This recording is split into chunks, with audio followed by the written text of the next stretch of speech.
Hello. Malcom X. How did that happen?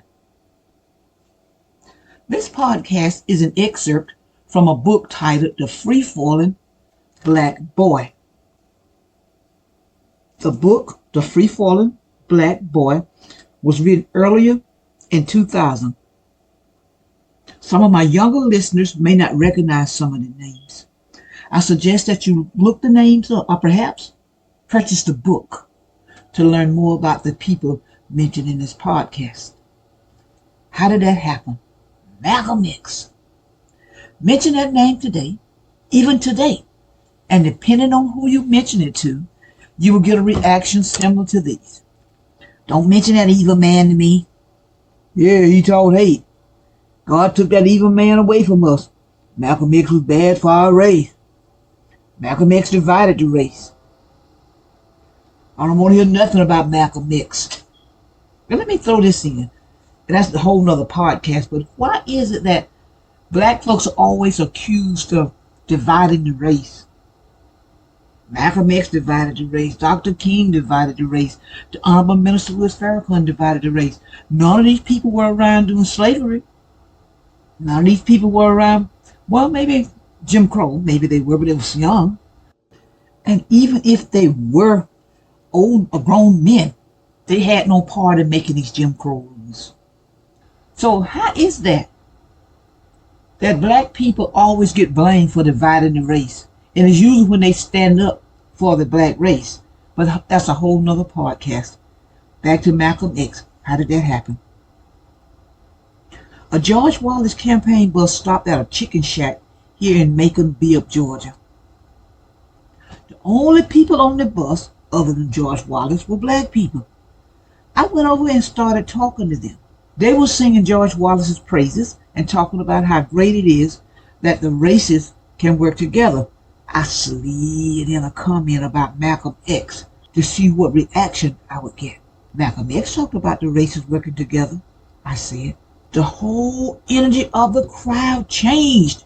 They started calling Malcom X Satan and saying how they did not want to hear anything about a person who was as evil, as hateful as Malcom X. Malcom X tried to divide the race, but God wouldn't let him, one bus rider said. I asked, how did Malcom X try to divide the race? No definitive answer was given. Of course, I didn't expect one. I asked specific questions. Did Malcom X appoint himself registrar of a university to block 9 black students from registering? No answer. Did Malcom X say segregation now, segregation forever? No answer. Did Malcom X say integration over my dead body? No answer. Did Malcom X, as governor of Selma, Alabama, prevent civil rights marchers from leaving Selma? No answer. Did Malcom X order his troops to beat a group of peaceful civil rights marchers?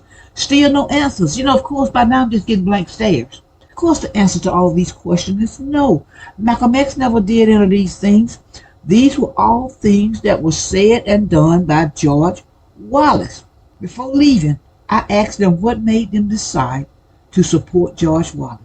They started knocking themselves over talking, you can't keep holding stuff against people for what they did. George Wallace did all that stuff in the past.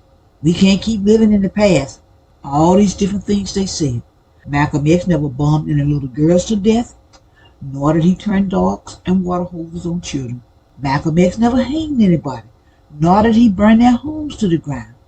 Yet Malcom X is called evil, racist, and many other negative names, and George Wallace is viewed as someone to support. Those George Wallace supporters left without any enlightenment. Does hearing this make you ask, how did that happen? I'm Lily Bell. I'm trying to create a dialogue, to create a plan to move forward. We dialogue a lot, but we leave it there. I want to create a dialogue to help us to move forward. And I leave you with this. If they close my book, you remember my story.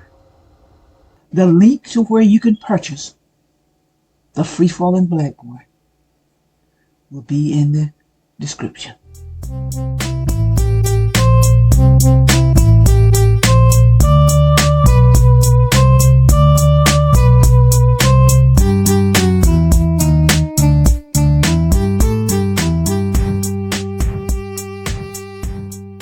A Nat Turner Runner production. Lock and load. Lily Bell, be encouraged.